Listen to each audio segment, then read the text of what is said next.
When Ruhollah Khomeini returned to Iran, millions believed he would bring justice after years of corruption and violence.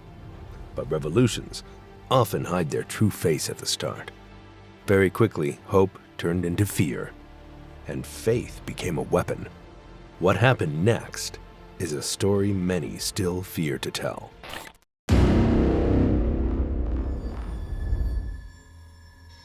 Ruhollah was born on September 24, 1902, in the town of Khomeini, a poor and conservative area in central Iran. At the time, Iran was ruled by the Qajar dynasty, a weak monarchy that had lost control over much of the country. Landowners, tribal leaders, and armed groups often acted as the real authorities.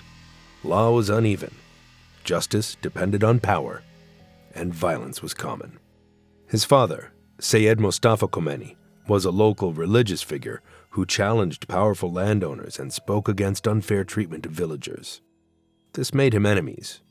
In early 1903, when Ruhollah was still an infant, his father was ambushed while traveling near Khomeini and shot dead.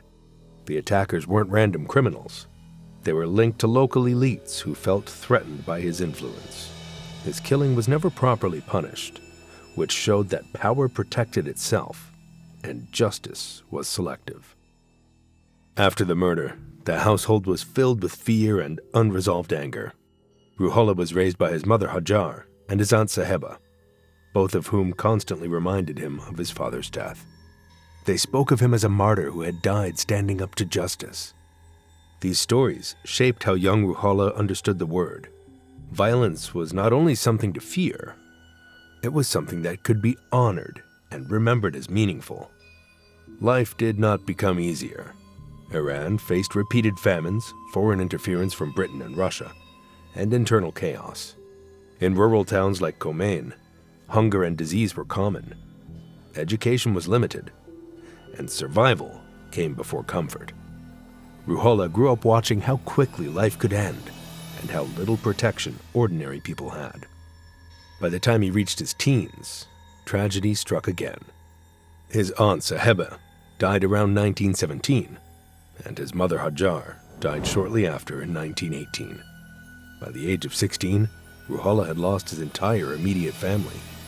He was passed into the care of relatives, but the emotional damage was already done.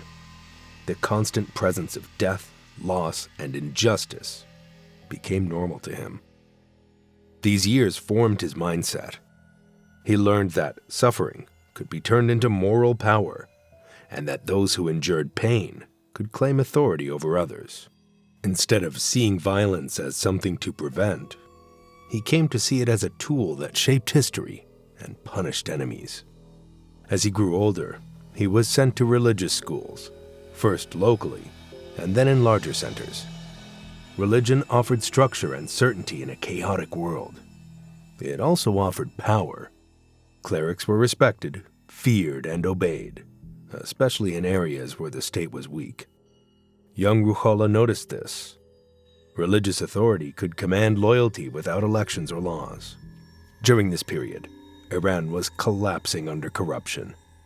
Foreign powers controlled trade and resources. The central government failed to protect its people. Many clerics blamed this decay on secular rule and outside influence. Ruhollah absorbed this belief fully. To him, Iran's suffering was proof that society had strayed from strict religious control. In the early 1920s, he moved to Qom, a major center for religious learning in Iran. Qom was not just a city of prayer. It was a place where clerics trained future religious authorities who could influence entire regions. By entering Qom, Ruhollah placed himself on a path toward power, not just scholarship. He studied Islamic law, Arabic grammar, theology, and philosophy under senior clerics. He was disciplined and intense. He rarely socialized and avoided humor. His focus was strict belief, strict rules, and strict obedience. By the 1930s, he had begun teaching students of his own. Outwardly, he appeared quiet and serious. Privately, his views were extreme. He believed that secular governments were illegitimate by nature. He rejected the idea that ordinary people could decide how they should be ruled. To him, elections were dangerous. Parliaments were weak. Laws made by humans were inferior to laws enforced by clerics. He believed religious scholars should control every part of society, from courts to daily behavior. In the 1940s, he began writing and circulating texts that attacked modern legal systems. He supported physical punishments, including beatings and amputations, as valid tools. By the early 1960s, Iran was changing faster than ever before. Mohammad Reza Shah wanted to strengthen his rule and modernize the country to avoid revolution. In January 1963, he launched the White Revolution, a government-led reform program meant to reshape Iranian society. The plan included breaking up large land estates, giving peasants small plots, expanding public education, allowing women to vote and run for office, and limiting the power of religious courts. On paper, these reforms were meant to reduce poverty and bring Iran closer to the modern world. For many clerics, these changes were a direct threat. They lost land, income, and authority. Ruhollah reacted more violently than most. He didn't see the reforms as political choices. He saw them as an attack on Islam itself.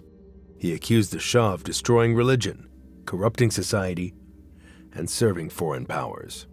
He focused especially on women's voting rights, which he claimed would destroy moral order. His sermons became angrier, louder, and more public. In June 1963, during the religious month of Muharram, Ruhollah gave speeches that openly challenged the Shah's rule. These speeches spread quickly through mosques and religious networks. Large protests erupted in Tehran, Qom, and other cities. Thousands poured into the streets. The government responded with tanks, soldiers, and live ammunition. Over several days, hundreds of protesters were killed. Some estimates placed the death toll even higher, but the exact number was never officially admitted. Ruhollah was arrested shortly after the unrest began. He was held in prison and interrogated. The Shah believed removing him would calm the situation. Instead, it had the opposite effect.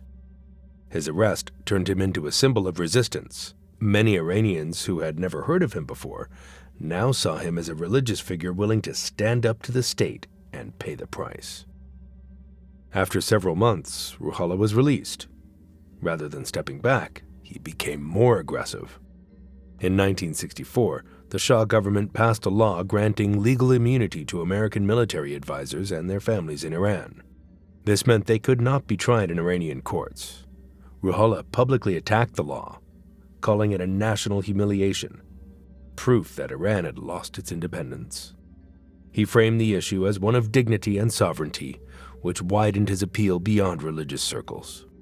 This time, the Shah decided that arrest was not enough. He saw Ruhollah as too dangerous to remain inside the country. In November 1964, Ruhollah was expelled from Iran. He was put on a plane and sent to Turkey without warning. Soon after, he was allowed to move to Najaf, Iraq. Exile didn't quiet him. In Najaf, he finally had time and distance to build his vision without interference. Najaf was home to some of the most respected religious schools in the Shiite world.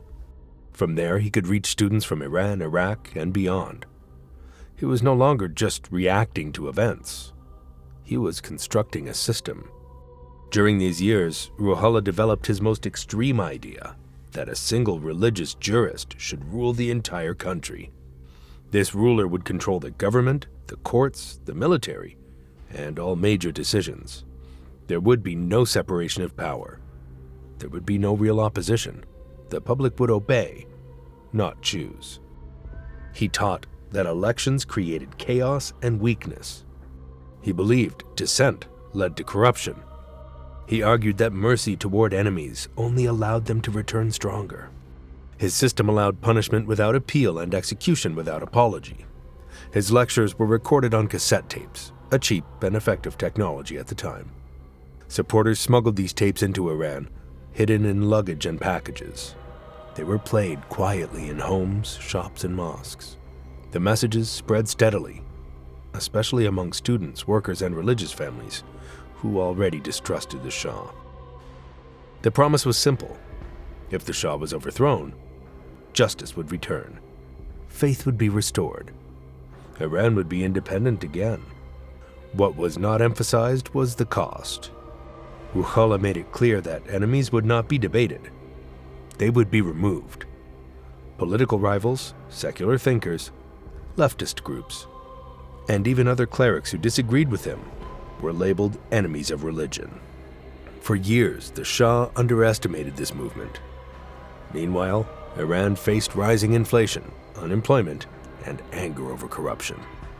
The secret police cracked down hard, arresting and killing opponents. Each act of repression strengthened Ruhollah's message. Every dead protester became proof that the system was evil. By the late 1970s, demonstrations spread across the country. Millions took to the streets. The Shah's forces responded with bullets. The cycle repeated. Violence fed outrage, and outrage fed rebellion. In 1978, under pressure from the Iranian government, Iran expelled Ruhollah. He moved to France, settling near Paris. From there, with access to international media and phone lines, his voice reached farther than ever before. On February 1st, 1979, he landed in Tehran after 15 years in exile. The Shah had fled the country 2 weeks earlier, leaving a power vacuum. As Ruhollah's plane touched down, millions of people filled the streets from the airport to the city center. It was one of the largest public gatherings in Iran's history. People climbed rooftops, stood on cars, and packed highways just to catch a glimpse of him. Many believed he had come to free them from tyranny and bring justice after decades of repression. The country was already collapsing. The army was divided. Police stations were abandoned. Government offices had stopped functioning. In this chaos, Ruhollah presented himself as a calm and moral authority. He quickly rejected the remaining royal government and declared it illegal. Within days, he appointed his own interim government, bypassing any formal process. Power shifted overnight, not through law, but through loyalty to him. The legal system was the first to fall. Existing courts were shut down or ignored. In their place, revolutionary courts were created almost immediately. These courts operated without clear rules. Judges were often clerics or loyal followers with no legal training. Trials were held behind closed doors. Accusations alone were enough to decide a person's fate. Armed revolutionary groups spread through cities and towns. They set up checkpoints, searched homes, and arrested people linked to the old system. Former military officers, intelligence workers, ministers, and judges were dragged from their houses. Many were taken in the middle of the night. Families were left behind with no information. Executions began within weeks. Some prisoners were tried and killed on the same day. There was no time to defend oneself. Confessions were forced. Evidence was barely considered. Appeals didn't exist. By March 1979, hundreds had been executed across the country. Some were shot by firing squads. Others were hanged. Their bodies were buried in unmarked graves, and families were often warned not to hold funerals. Once the old system was crushed, Ruhollah moved to lock his power in place. He began removing former allies. Leftist groups, nationalists, and liberal activists had helped overthrow the Shah. Many believed they would now have a role in shaping the country. They were wrong. One by one, these groups were labeled threats. Their offices were attacked. Their leaders were arrested. Some were executed. Others fled the country. The media was next. Independent newspapers were shut down. Journalists were detained or forced into silence. Any criticism of the new leadership was treated as treason. Fear replaced debate. In 1980, Ruhollah launched what became known as the Cultural Revolution. Universities were closed across Iran. Campuses were stormed by loyal groups. Professors were screened for loyalty. Thousands were fired. Students suspected of holding secular or leftist views were expelled or arrested. Education was reshaped to serve ideology, not knowledge. Women faced immediate and harsh changes. Those who resisted were stopped in the streets. Some were beaten, others were detained. These changes were enforced quickly and without public discussion. By 1981, opposition had almost vanished. Many were dead, in prison, or had fled. The streets were quiet, not because people agreed, but because they were afraid. Neighbors watched each other. Words were chosen carefully. Trust disappeared. Iran was no longer a revolutionary movement.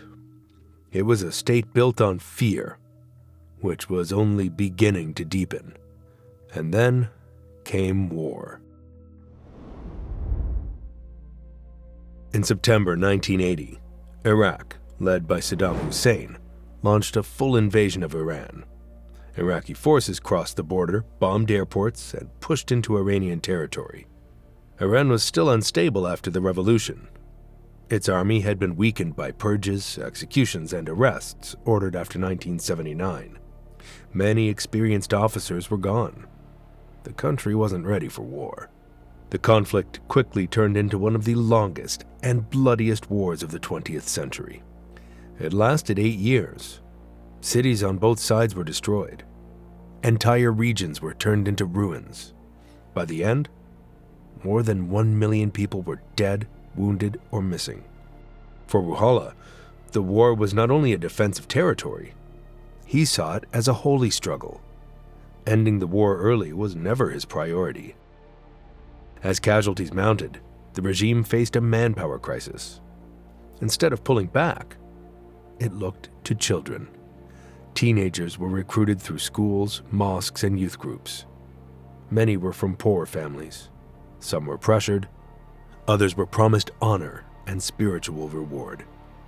Boys as young as 12 were sent to the front lines. These children were often given minimal training. Many had no proper weapons. Some were sent into minefields ahead of regular troops. They were told their deaths would open the path for others. Plastic keys were hung around their necks, said to symbolize entry into heaven if they were killed. Thousands of these boys never returned. Their bodies were torn apart by explosions. Many were never identified. Parents were informed after the fact. Some families were told not to mourn openly. Public grief was discouraged. At the same time, Iraqi forces used chemical weapons, especially against Iranian troops and border towns. Civilians were hit. Children suffocated. Entire villages suffered long-term illness.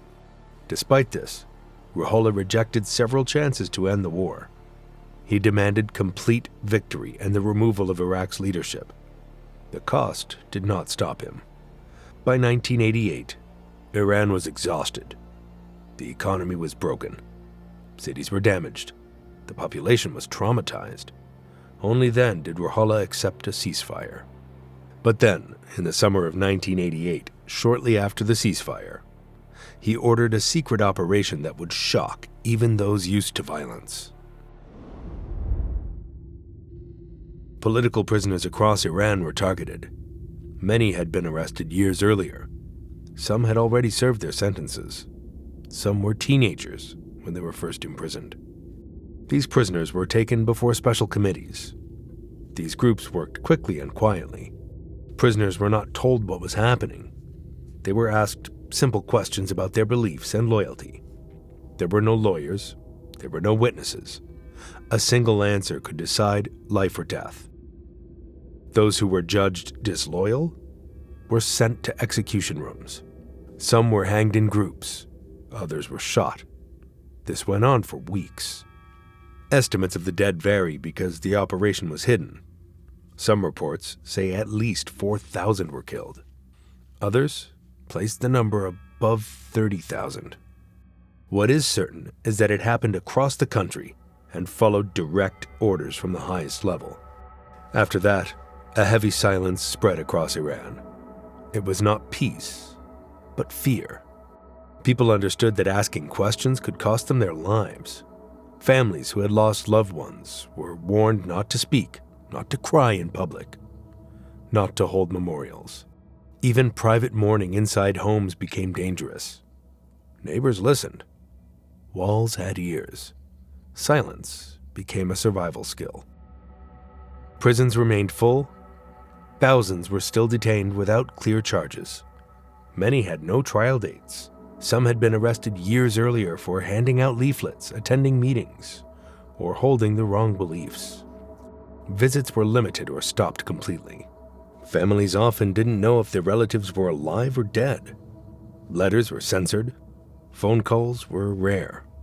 Hope slowly disappeared. The government worked hard to erase evidence. Mass grave sites were hidden, covered, or built over. Families who tried to search for burial places were threatened. Some were arrested. The goal was to remove memory. If there were no graves, there would be no proof. If there was no proof, there would be no justice. The economy was in ruins. 8 years of war had destroyed factories, oil facilities, and cities. Inflation was high, food was expensive, jobs were scarce. Veterans returned home wounded, both physically and mentally. Many received little support. Widows and orphans struggled to survive. Yet speaking about hardship was risky. Complaints could be seen as disloyalty. Social trust collapsed. Friends avoided political talk. Families warned children to stay quiet at school. Teachers avoided sensitive topics. The state did not need to arrest everyone. The memory of what had already happened was enough.